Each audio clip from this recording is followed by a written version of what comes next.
Welcome to LOA Today. I'm Walt Thiessen. With me today is abundance teacher and money coach, JodieLynn Craven. This is your daily dose of happy. We are so happy you decided to join us today. And we're happy to be here, especially after Monday's podcast where I revealed all about what had been going on lately and got a couple nice emails out of that. So thank you to those who sent in your emails. We appreciate it. I appreciate it very much. But JodieLynn, you were in on what was going on in the background. And I have to tell you, once it's like any time that I don't want to call it a confession. It's more like a revealment, just letting stuff out like that. You asked me before we got going how to feel it, and I think the way it felt was a relief. Like, oh, okay, good. Like everybody's in on the secret now. It's not a secret anymore. It's out in the open. Yeah. So, yeah, it feels better is what I'm trying to say.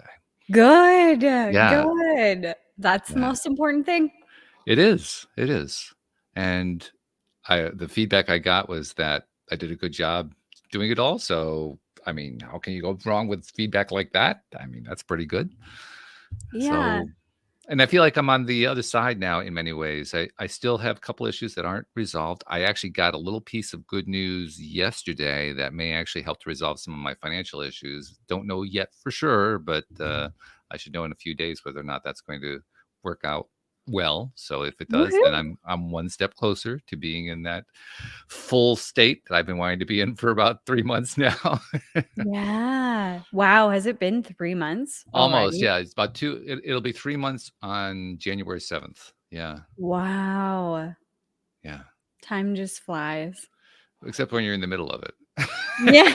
Yeah. Then it drags. Yeah. Like, oh, geez, one day after another. Yeah. Yeah. Well, I commend you for your courage, because it does take courage to talk about things that are so close to the heart and, so vulnerable. But that's what we need in this world is more honesty and vulnerability. There's more people in the world that are going through similar things to you, and your journey will inspire them to take action and inspire them to just keep going and just uplift them. So thank you for coming out and talking about it. Yeah. I mean, if that were the result, that would be a great result. I would love that. I have to admit the reason it took me this long to even tell this story was because it was so close to home. It was so much a part of my day to day that I had a hard time just even talking about it. I mean, I could talk about it with close friends. I talked about it with you and others. Yeah. But talking about it in public was, I couldn't go there. It was just too much. Yeah. But then the holiday comes and Monday I do the show with Anne-Marie and Louis. Louis and his family are in Austria. So it was just me and Anne-Marie, and I didn't have a guest. I said, you know what? Anne-Marie was one of the people who was helping me. That kind of feels like the time to do it.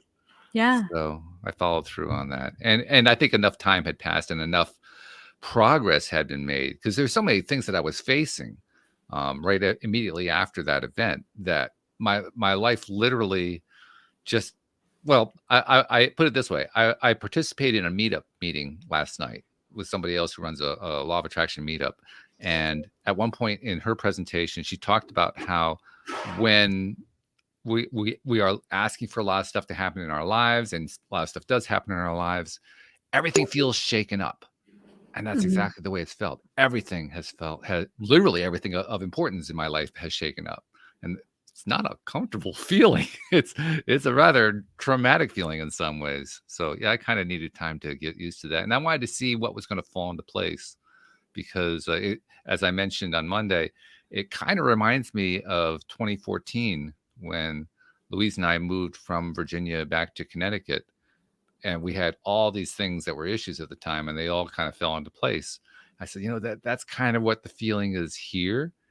And yeah, that is what's happening. It all hasn't fallen into place yet. I mean, all those spinning plates, some of those spinning plates that come down to the ground, those are still spinning, but they're spinning into place. And I think they're all going to fall into place. Of course they will. Which is really interesting. Yeah. When there's so much chaos like that, you figure something's got to break. Yeah. Right? Yeah, absolutely. That feels like the natural order of things is more chaos. Yes. This is true. Oh. This is true. Well, I thought we could talk about, I titled the episode Holiday Colors Ooh. because during the holiday season, people have different colors that they experience. Some people experienced a white Christmas. Other people may have experienced a blue Christmas, to quote Elvis Presley. Um, Mhm. if they had children, it was probably a primary and secondary color Christmas. For some people, it's pastels and sparkly lights and so forth. For others, it's just kind of dim and relatively dark. And Mhm. that's why I figured colors are kind of a nice metaphor for, and some people don't, I should also mention, some people don't celebrate Christmas at all. Some people are Jewish, they celebrate Hanukkah. Some people have no particular um, holiday type association at all, although that's a fairly small minority. And there are others too, different categories. Kwanzaa, that's another one. But for the most part, anybody who's experiencing and in one degree or another celebrating the holiday season, the colors of their season are directly impacted by how they're feeling. Mhm. And that's what we talk about all the time here is, what do you feel about something? How do you feel about what it is you're trying to attract, or what it is that's going on in your life, or how the person that you're dealing with is interacting with you or treating you, or what's going on with your career, or how your health is doing, or there's like this long list of things that go on in our lives that we have feelings and associations with. So I figured talk about those feelings because this is a time when those feelings become what, accentuated. Yeah. And hit you in the face? Yeah, true, that can happen, yeah. Yeah. Well, Ah. and I didn't even mention the relatives that come over, when the relatives coming to visit, it's kinda Mhm. like Thanksgiving, reinvented, because now all of a sudden like Uncle Jasper came over and was fighting you over politics, and guess what? He's back Yeah. a month later. Right? So, First yeah, Thanksgiving, now Christmas. yep. Ah. So, Yeah. it's just one thing after another, it seems at times, so but once Mhm. again, it comes down to what are we feeling? And more importantly, what are we choosing about what we're feeling? Mhm. Because those choices make all the difference in the world, although they don't always seem that way. Yeah. Doesn't always feel like we're choosing. No, sometimes it feels like we're having it chosen for us. Yeah. Yeah. Oh, man. All these ideas we have in our head, hey? We have a bunch of them. It's true. Uh, Yeah. I mentioned that meetup group I was part of last night, and the leader of it, she did a presentation for about an hour. It was a rather lengthy presentation, and then she took questions and comments and so forth from people who were in the audience. There were probably 40, 50 people there. So it was a pretty good sized group. And one theme that kept coming through, which is not surprising at all when you have a group talking about this topic, but one theme that kept coming through over and over again is, I'm dealing with stuff in my life and I keep wondering, what am I doing wrong? Mm. It's a very common response. I mean, people will phrase it differently, perhaps. They'll express differently, think about it differently, and so forth. But basically, it comes down to, what am I doing wrong? Why am I not getting the result I'm looking for? I'm trying to attract X. Why isn't X happening? I keep Mhm. getting Y instead of X. What's going on here? Mhm. And so a lot of the conversation was about, well, how do you get X rather than Y? Why are you getting Y in the first place? What do you do about Mhm. the Y that you're getting that you really didn't want to get? Mhm. Is it something you're supposed to learn? Could be. Could very well Maybe be. Yeah. something you're supposed to experience? Yeah. Perhaps? Boy, that'll piss you off. Yeah, and I think that it's so interesting, the phrase and the words within the phrase, like, "What am I doing wrong?" Mm, Because we're taught in, so many personal development courses, you gotta take personal responsibility for what is happening in your life, right. and what I found is we use that as a stick to beat ourselves with, you know? Sure. I'm the common denominator in my life, it must be something that I'm doing wrong, and in Right. the definitions of the words, when we look at the word wrong, it typically equates to, like, something immoral and very, very bad. Right. Exactly. And that's the standard or the stick that we're beating ourselves with is I Mhm. must be immoral or bad in some way. That's the meaning or context that isn't being said behind that sentence. And that's where I try to remind myself of the Abraham Hicks phrase. Abraham Hicks says, "You can't get it wrong, and you'll Mhm. never get it done." I love that. You can't And get it this wrong, and you'll never get it and you'll done. never get it done. Yeah. So don't worry about the fact that it's not done yet. Mhm. You'll never get it done. And don't worry about your belief that you're doing something wrong. You can't get it wrong. It's not possible to get it wrong. That's almost counterintuitive though, because it Yep. certainly feels like that we did something wrong. I Yeah. mean, we didn't get what we wanted. It must have been that we did something wrong. Mhm. So our first reaction when we hear that is, well, no, I did something wrong. Right, you can't even fathom it, like, in your brain, it's, like, not computing of, how is it possible that I can't get it Mhm. wrong? Yeah. Yeah. But the wisdom behind the phrase is tremendous, Mhm. because what it's really saying is there's no such thing as being wrong. To Mhm. be is just to be. Hmm. We are beers. It is neither right nor wrong. Yeah, we are eternal beings. We continue forever. We may not Mhm. continue forever in this particular body, but our essence continues forever and ever and ever. And as eternal beings, we are being. We be in this life, we be in the next life. We are just being. And there's nothing right or wrong about that. It's No. just what it is. Yeah.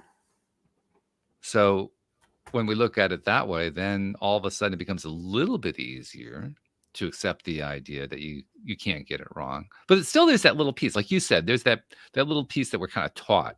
There must have been something that I did wrong. Mhm. So that's where I go to the second thing that I like to go through. This was actually my share in last night's meeting. I say, if I'm trying to understand what I did wrong, what's going wrong, why isn't this working the way I want it to work? The thing I've been going to a lot lately, and I especially went to it during the last 3 months or so when I was going through what I've been going through, is to ask myself, what's the payoff?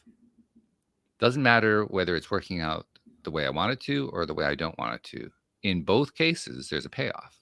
Mhm. So in the situation where I would normally be asking myself, what did I do wrong? Instead of asking myself what I do wrong, I ask myself, what's the payoff for the course that I took? Ooh, what's the payoff for the course that I took? Because I did make certain decisions that under certain circumstances, I might say, I was wrong to do that. But there was a payoff. There was something that I at least perceived to be a benefit to follow that course. Otherwise, I wouldn't have done it. Mhm. It may have been a dysfunctional benefit. It may not have been Often particularly it is a healthy. dysfunctional benefit, Yeah, yes. but it was still a payoff. Mhm. And if I can identify what the payoff is, it almost doesn't even matter why I did it. Just by identifying the payoff, then I think it becomes easier to say, well, okay, now I know what the payoff was. Now I know what I got out of it, even if it wasn't healthy. Is that what I continue to want?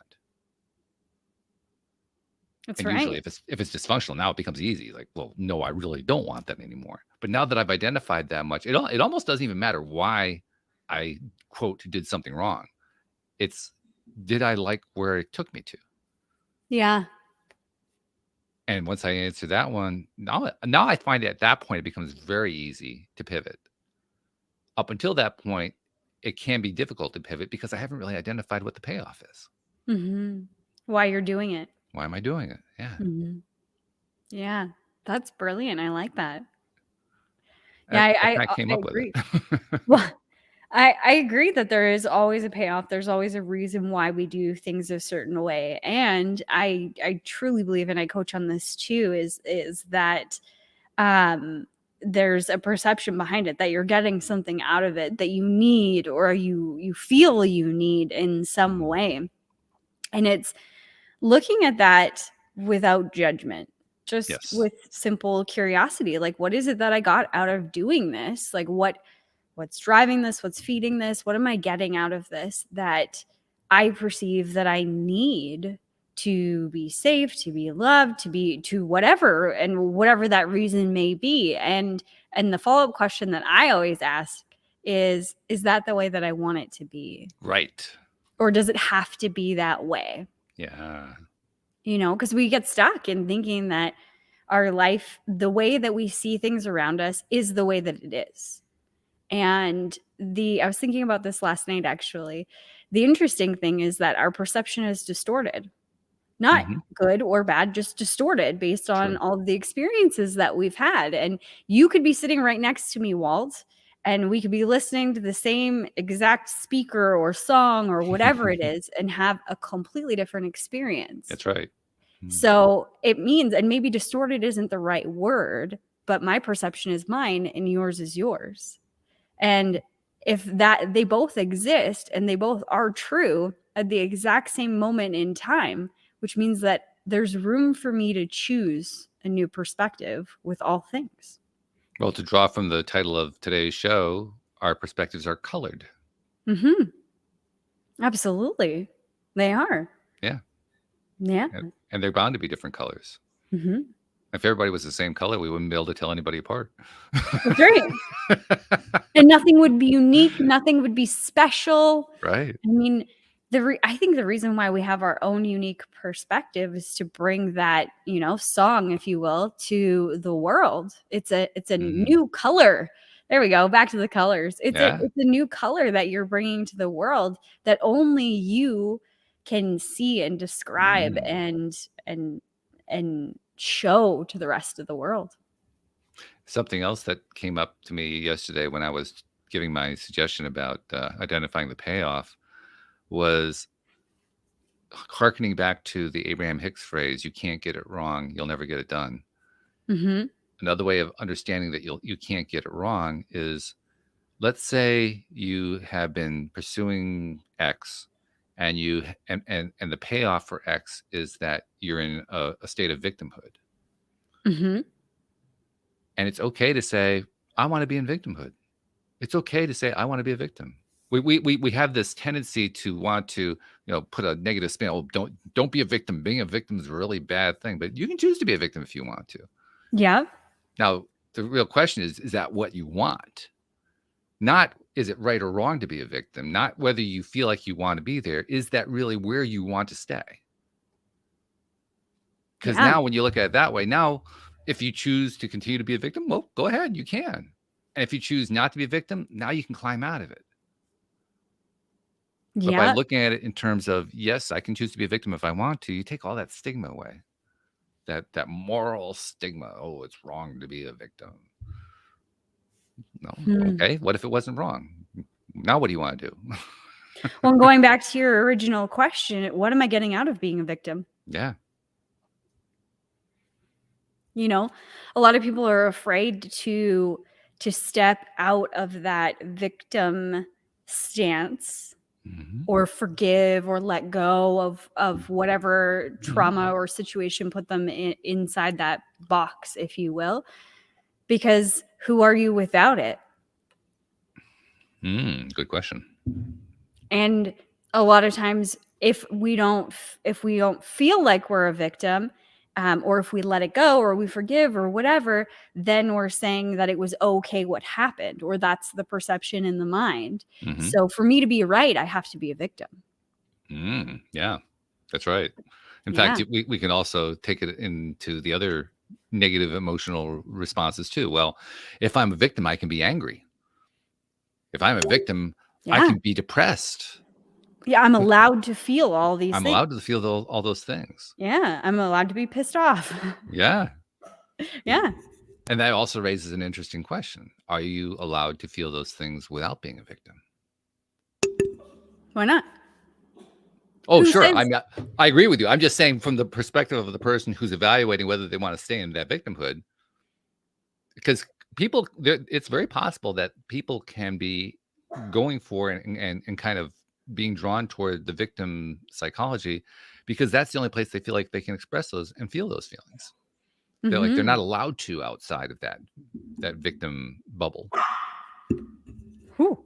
My dog is weighing in on this one. Did you hear her? I heard, and very sharply, I might add. Yeah.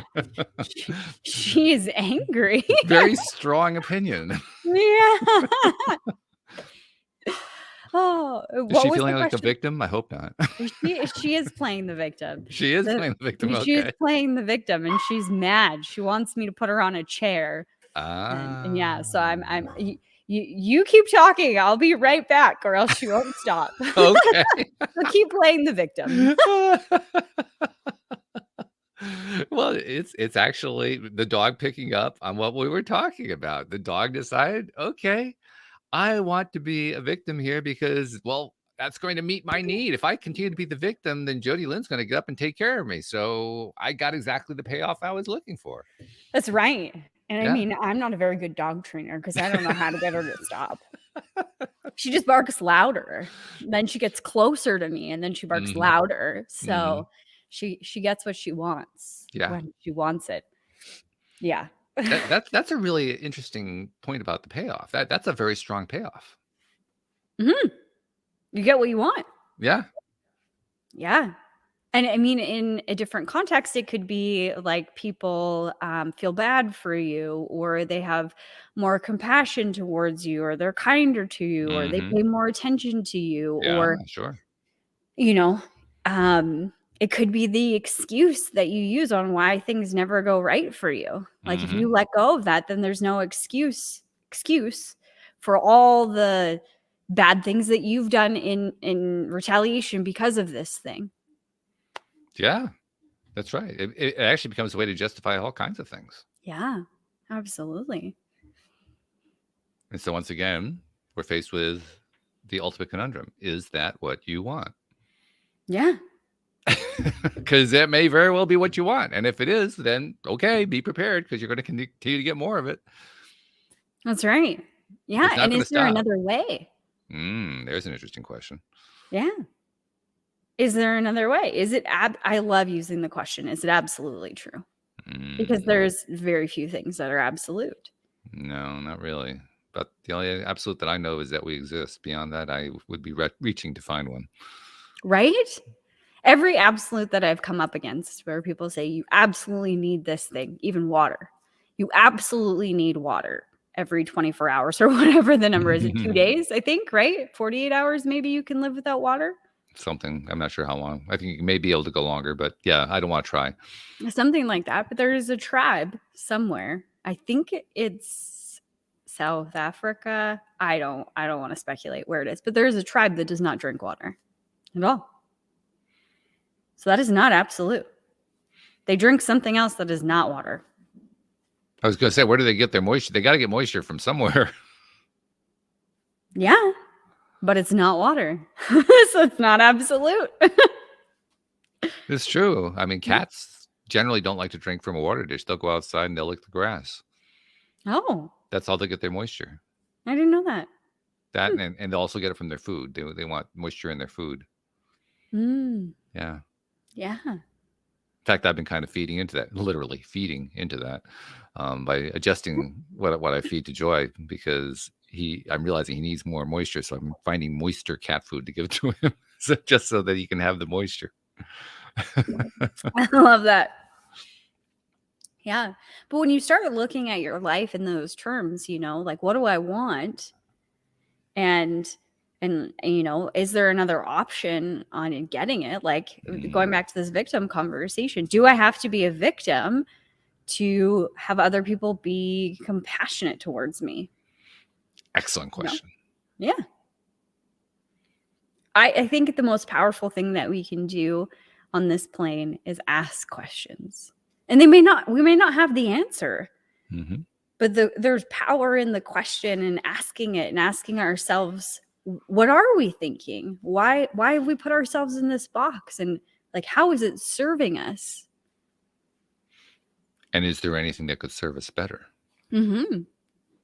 Absolutely. Yeah. That's what we call the safety zone. We don't question, could it be better? It's barely good enough, so that's safe. Yeah. But what if it could be a whole lot better? Which, by the way, is just in and of itself a scary concept. If you're not used to being outside of that safety zone, that's a bit terrifying. Yeah, this is the way it's always been, Walt. Well, then we can't change it. That'll never change. I hate that saying. This is the way it's always been. So, yeah. And before I can't remember who it is, broke the 1 minute mile or whatever it was. Roger Bannister. Yeah. Roger Bannister. Yes, exactly. 4 minute mile. Before that happened, then nobody could do it. It was humanly impossible to do it until it wasn't. And then 6 months later, about a half dozen other people had done the same thing. Exactly. So it wasn't impossible. It Not was just really. out of our scope of what we thought was reality. Mm. And the more that you get into this conversation of reality, the wonkier it really becomes. Because what is reality? Welcome to the rabbit hole. Right, exactly. What is reality? I don't know. That's where I go back to the Abraham Hicks teaching. I think Abraham's teachings are fabulous. So for instance, when I look at their definition of what a belief is a thought that you think over and over again. Mm-hmm. When I heard that, I said, well, yeah, of course. Why didn't I think of that one before? Yeah. It was so clear. It's crystal clear when it was expressed that way, but it also implies a lot of stuff. I mean, if a belief is a thought you think over and over again, then how is that different from reality? Isn't a reality something that you think over and over again? Absolutely it is. Yeah. Which has another really scary prospect associated with it. What if I were to think of a different reality and actually get myself to believe it by thinking it over and over and over and over and over again? Imagine what could change. Yeah. Almost everything, actually. Absolutely everything. So going back to our original topic, when we're looking at the colors of whatever our colors are for a holiday season, the question that we're bringing into our attention right now is, do those colors have to stay the same? No. You just instantly said, no, they don't. No. No. Do they have to stay the same? No. Can they stay the same? Sure. Yes. Will they stay the same? I don't know. That depends on you, really. It depends on you. I think it's fascinating that we become adults and then we think that nothing can change. Isn't that interesting? Yes. Yeah, that we can't change our mind. Oh, no, you got to stay in that crappy job that you hate. Why? Why do I have to stay in a reality that I don't like? It reminds me of a truism that went around back in the 60s, 70s, early 80s, which was a woman can always change her mind. And the implication behind it was a man couldn't. I thought to myself, well, why are we left out? Yeah. Yeah. I think anybody can change their mind and change it again and again and again until they decide on something better. Like, isn't that what the point of life is to keep choosing? Yeah. Like, how often is it that our society is stuck in choosing something that they no longer want to choose, but they don't know how to choose something different, or they don't know how to empower themselves to choose something different? That's a hard one. Well, that's basically the question of, what do I want my life to look like? Am I willing to just stay with the status quo and just repeating the same thing over and over again? Or do I want to live life by trying something new? Trying something I've never done before. Yeah. And break all the rules and make my own. Break the rules. Oh, no. Like they even existed. Yeah, right.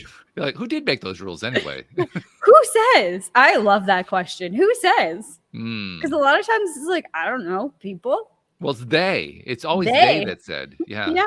They say. Who's they? I don't know. They do a lot of hiding in the shadows, I've noticed. Yeah, they don't ever come out. It's like they're ashamed of themselves or something. I don't know. Yeah. Yeah. And I really think it's our own perception, our own mind, our thoughts, our beliefs, all of that stuff that imprisons us to this reality. And I've had multiple experiences within my life where I have proven that to be true. A really easy example of this is money. You know, somebody could be feeling really anxious. I don't have enough money. I don't have enough money. I've been there. Absolutely. Okay. Yeah. I don't have enough money. Then all of a sudden, you know, I work on commission in my brokerage business. All of a sudden, big check pops in and I see it on the screen that shows what I'm getting paid. All the anxiety melts. I am happy. I am joyous. I am blissful. What changed? The money's not in my bank account.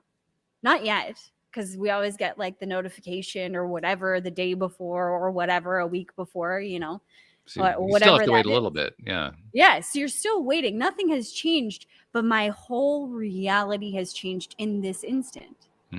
If that is true, then I could have changed that reality through a different modicum. Like it didn't have to be that check. I have the power of shifting that response, not money, but I'm giving it away to money. Interesting you should mention this. I mentioned that meetup that I was in last night, and one of the participants raised a very interesting question. And I'm not sure if I can faithfully reproduce the question, but I'll come as close as I can. The essence of it was she wanted to know why it was that she seemed to be spending money faster than she realized it would go.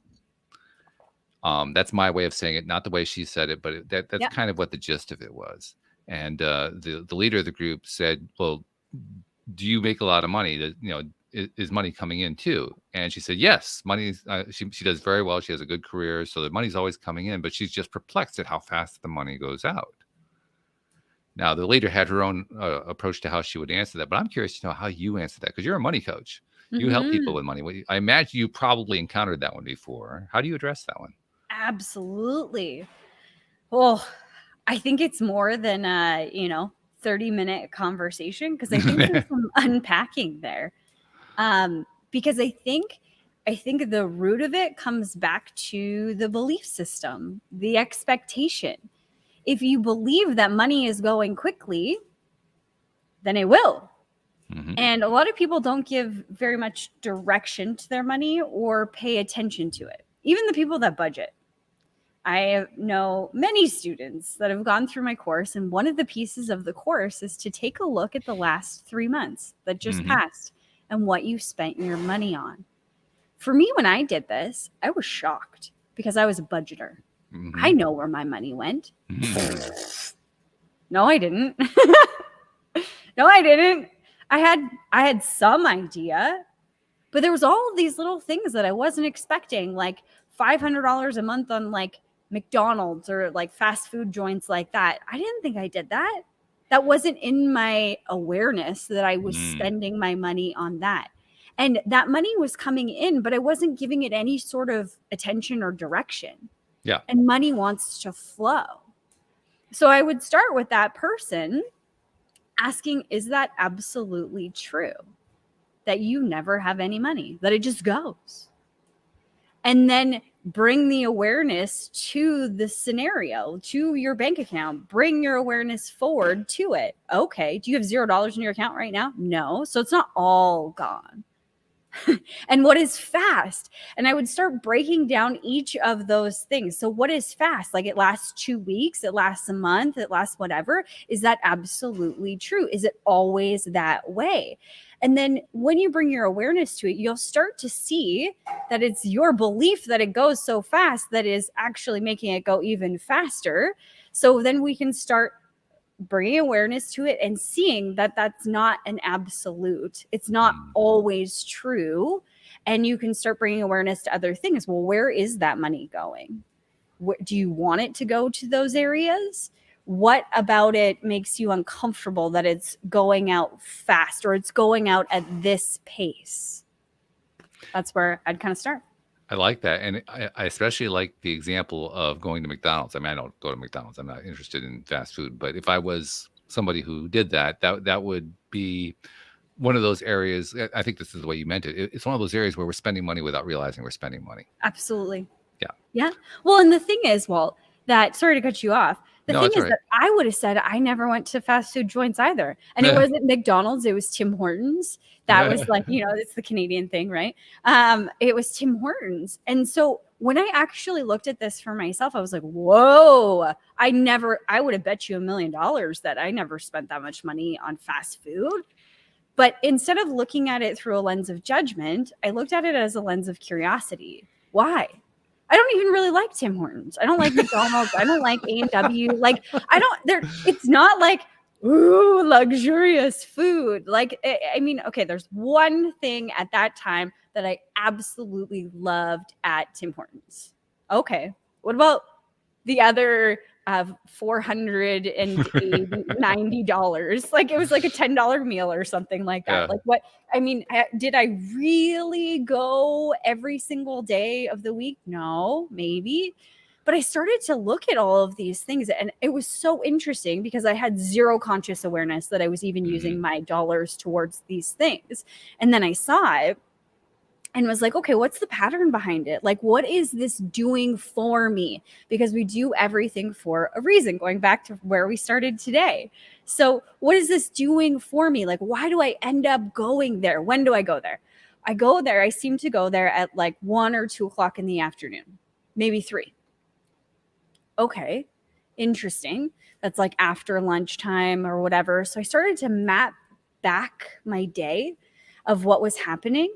And I was completely unconscious of it, but I would wake up in the morning and I would be a ball of anxiety.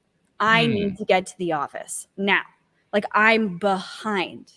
Everything was around this belief system of there isn't enough, including time or money or love or anything. It played in all areas of my life. But I don't have enough time. I am running out of time. I'm running out of money. I am behind the ball. That was my first thought when I woke up in the morning. That's a heck of a way to start the day. Oof. Right?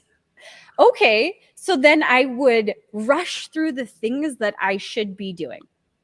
I used to have a really strict routine in the morning. I would wake up and I would read 10 pages of a good book. I would journal. I would read my goals, and then I would get ready for my day. And I would have coffee and like do my hair and all of that stuff in there too.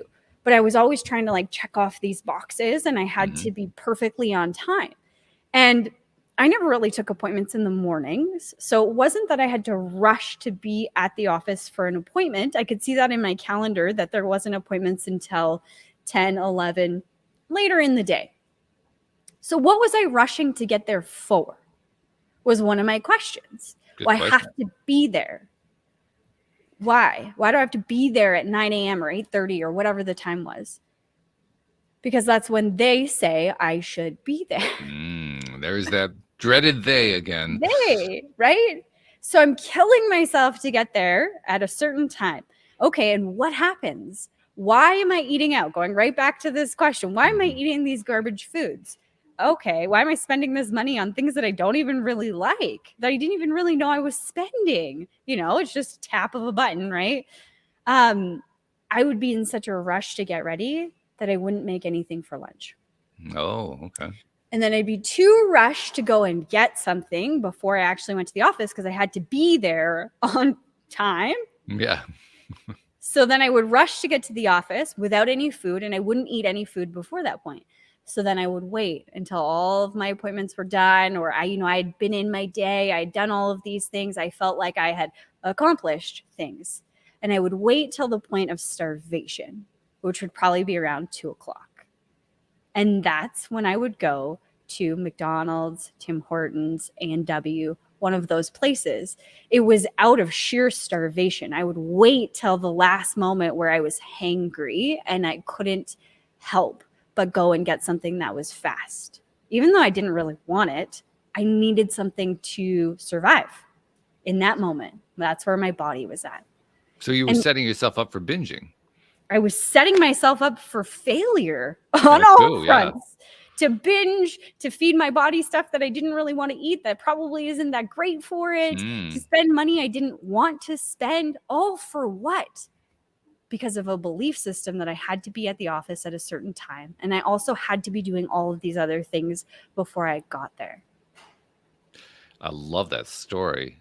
And it also cues a story in my mind, which is that, as I've mentioned before on the program, when I started the podcast, I started it largely because my business had first of all, been flatlined by the 2008 financial crisis, and then I had not successfully been able to climb out of it since then. So all of our savings had gone. We were deep in debt. Louise had the same kind of situation with her business, so we were just floundering really badly. And as a result, like I said, we were deep in debt. And from that point on, it was, how do you pay down this debt?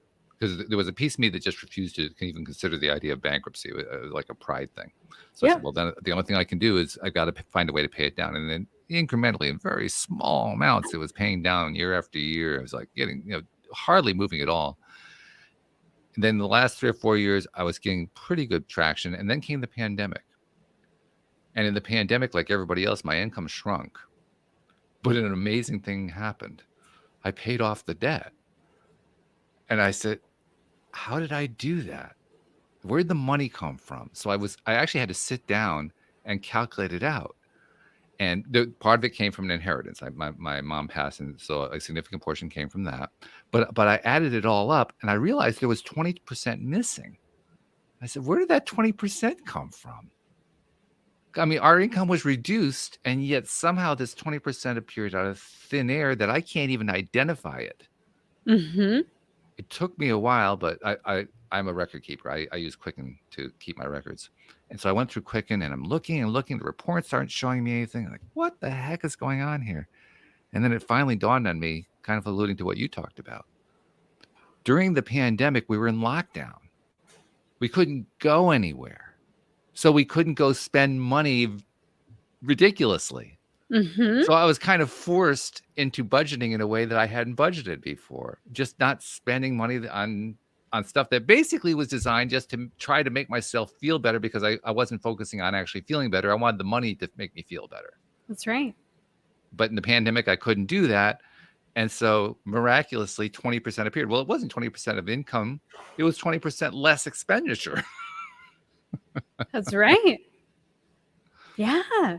And where do you find 20% less expenditure in the books? Well, you don't. The only thing you record in the books is what you actually spend money on. Yeah. The money you don't spend money on doesn't show up there. That's why it's so hard to find it. Absolutely. And most of us are unaware of what that 20% is, or what our money goes to at all. The best example of this is when you pay off something big, like that has a monthly reoccurrence, like a car. I tell all of my brokerage clients, and definitely all of my coaching clients, if you have something that is coming up, like to be done paying or whatever, set the intention of what you want that money to go to now, because it will go somewhere. It will go somewhere, and you will have no idea. But in a year from now, like I just finished off paying my car in Congratulations. June. Thank you. In June. And that $570 a month, not putting it towards something would mean, in 6 months or a year from now, where's that money? Where's that extra $570 a month? It's just poof, gone to other things. Money loves direction. It does. Mm-hmm. And I love that when I can direct where I want the money to go consciously, I get great results. Like an example being that pay down period when I was paying off all that debt. I became very aware, because I dug into the details to figure out, where do I need to budget? What do I need to do different? All that kind of thing. And I realized just how much money I was paying just to service all that debt. Yeah. It absolutely drove me nuts. Thousands of dollars a year going out the window to pay interest on a debt. Like, oh no, this is insane. Yeah. But when I stopped focusing on that so much and started focusing my attention on what I wanted instead, but also, like I said, running into the pandemic and realizing that I was no longer spending money just to satisfy a negative emotional urge, then it took on an entirely different meaning. Mm-hmm. Now this whole idea, well, and by the way, I stopped servicing the debt because the debt got paid off, which was a wonderful little benefit on top of everything else. Yeah. But the benefit only came because, partly through circumstances, I ended up changing my pattern, my expenditure pattern. Yeah. And that is what enabled me to get to the point where suddenly I didn't have to service debt anymore. Like, oh my God. Yeah. Well, and those patterns, there's so much more than just the tapping of the card or going to the place and spending the money. And that's where most people focus with money when they're trying to repattern their money relationship, is like, okay, I'm going to stop going to McDonald's or Tim Hortons or whatever, like whatever your vice is. I'm going to stop doing that. And I'm going to like grit my teeth and bear it. And I'm not going to do it. Well, the story that I just told you, that wouldn't have worked. Right. I couldn't stop because that wasn't the beginning of the pattern. That's right. That was just the end of the pattern. That was a symptom of a bigger issue that was going on. This issue of me feeling anxious when I woke up in the morning, that was driving every action step that I took throughout my day. Everything was in fear and anxiety. That needed to change. And when I could change that, I could breathe. I could make my own lunch. Yeah. I could show up at whatever time I wanted to or needed to based on my client roster that day. And I didn't have to go out anymore because I built myself up this, the pattern that I actually needed. I went to the root of the pattern rather than sticking on the surface. It's never about money, ever. That's an excellent. It's an excellent illustration for kind of what I was talking about too, in that you identified what the root negative emotion was that was driving you to go spend money on the fast food. Yeah. Because that's always what the case is. Whenever we're spending that 20%, we're spending it because we're trying to mask a pain or, overcome a feeling of want or lack or something that is wanting in our lives. And what was wanting in your life was, well, there wasn't enough time. There wasn't enough food. There wasn't enough hours in the day. There wasn't enough. It had nothing actually to do with the fast food. No. It just had to do with your built-in belief that you had acquired over time that, there just isn't enough. There isn't enough. Yeah. And then you found it. Then you realized it. Yeah. Then I could change it. Yes. Mm-hmm. That goes back to what we talked about before when we talked about how if we understand what the payoff is, because you've figured out what the payoff was. Mm-hmm. Yeah. Well, and there was a bigger question of what was the payoff of feeling behind? Yeah. Because there was obviously something that was driving that belief system that drove those emotions for me to feel anxious all the time. And it was really difficult for me to, not really difficult for me to repattern, but what it was connected to was I needed that pressure to perform. If I didn't have that pressure, then I would be lazy and I would eventually stop working and then I'd have no money and then I'd end up homeless and I would die. That was the root of it. That's one heck of a, that's one heck of a mindset. Right? Okay. All right.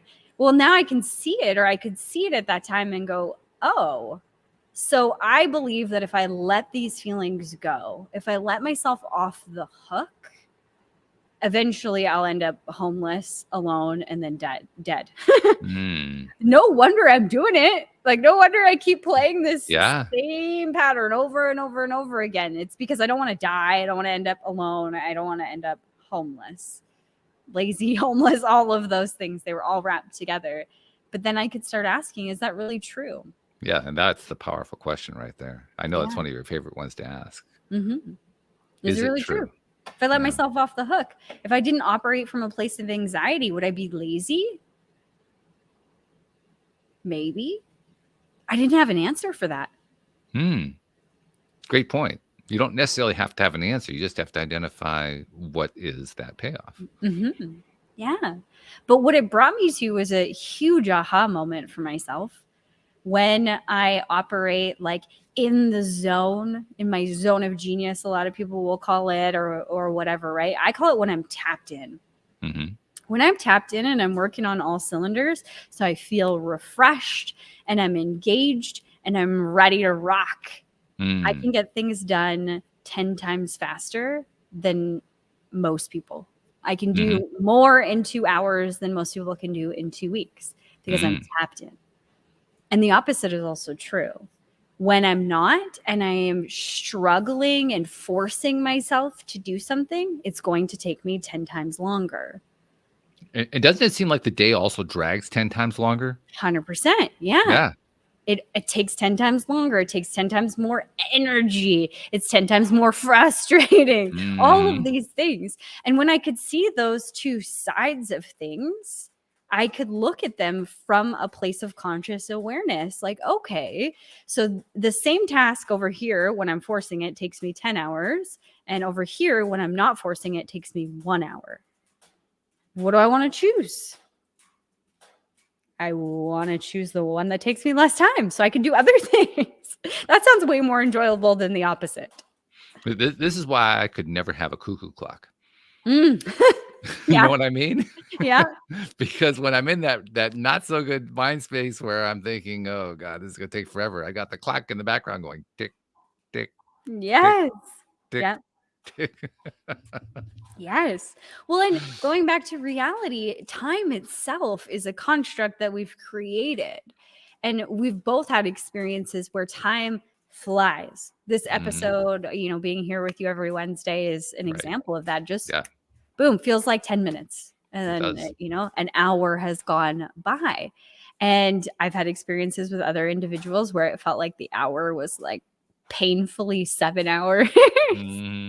We slow or speed time based on how we're feeling about things in this moment too. So time is also something that's up for debate. I also, this is a question that I've thought about before. I actually asked it on the podcast a number of times about 4 or 5 years ago. I haven't asked it since then, but I'll ask it of you now. Since time tends to fly, like you say, when you're feeling good, and it tends to drag when you're feeling down or feeling bad, the question that comes to my mind is, well, is there a way to feel good and have time feel like it's going slowly? Because then we can really just, stretch it out like, yeah, let's just suck this thing dry of all this wonderful juiciness that it has. Perhaps. I would say, why not? I mean, you can think about, when you first started meditating, that 10 minutes felt like an hour. Even when you were enjoying it, it still felt like it was forever. Well, maybe it was 10 minutes for you. For me, it took about 60 seconds before it felt like forever. But I get your point. Yes. Yes.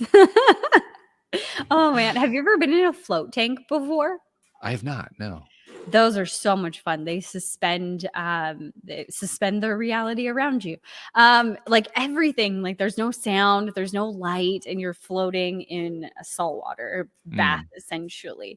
And the first 10 minutes feels like super hard because you can't see anything, you can't hear anything, and you're like, I don't know, like this is just so weird. Even when you open your eyes, it's pitch black. But what I found in that tank was once I was able to like calm myself down and just be in that moment, it felt like 6 hours had gone by. Wow. Also at the same time, 3 minutes. It was the weirdest feeling ever. And it was only an hour-long session. I'm glad that you described it the way you described it, because I remember the first time I heard about that concept, it was described to me as a sensory deprivation tank. Yes. And when I heard it described that way, I had absolutely no interest in being involved with it at all. I didn't want to be deprived of senses. Yes. It's almost like enriching the senses instead of depriving them. Because everything starts to turn on and you feel everything. And then when you start to see things, because the light eventually comes on to show you your way out, especially for people like me who, you start to rub your eyes and you get salt water in your eyes and you're like, I'm blind. Where's the door? I honestly thought that I had spun, all 180, like had done a full spin and my head was in the opposite direction than when it started, which is impossible. Like this thing is, just wider than my body. Oh, okay. Like, so you could not spin that way. Like you could sit up and turn around, sure. Right. but I didn't do that. I felt Yeah. like I had spun the opposite way. So I'm like looking on the wall for the exit point. I'm like, oh God, I'm stuck. But when I finally got out, everything was brighter. Like I could hear things differently. It was so interesting. Yeah. Mhm. Yeah. Well, especially when you said I could hear things better, brighter. It reminds me. This is going to sound strange, but it's kind of related. It reminds me of a time a couple years ago where I got my ears cleaned because they had gotten full of wax, Yeah. and they cleared them out, and the sound deprivation I'd been experiencing because of that blockage was pretty severe. So when the doctor cleared it out, he said, "Now you should hear something different." I said, "Yeah." I said, "Oh yeah, I really do. Oh my goodness, that's loud." It was one of those experiences. And Yeah. from that moment on, from the moment I left the doctor's office and went home, everything was really loud for like the next 48 hours. Yeah. So, I would go into the kitchen to do dishes. And when I did that, I'm unloading a dishwasher and putting dishes, putting the crockery into the cabinet, and the crockery like really, really, really loud. The glasses in the cabinet. Shh, oh my goodness gracious. And you're like, ah. Ah, that's funny. Alex Standy's comment was, well, now you know what it's like to have autism. Yeah, Because no that's what the kidding. person on the autistic spectrum experiences. Everything is enhanced. All senses are enhanced. Very interesting stuff. Yeah, very interesting. Well, let's Color. see. Do we have any last comments about holiday colors that we want to bring in before we wind up?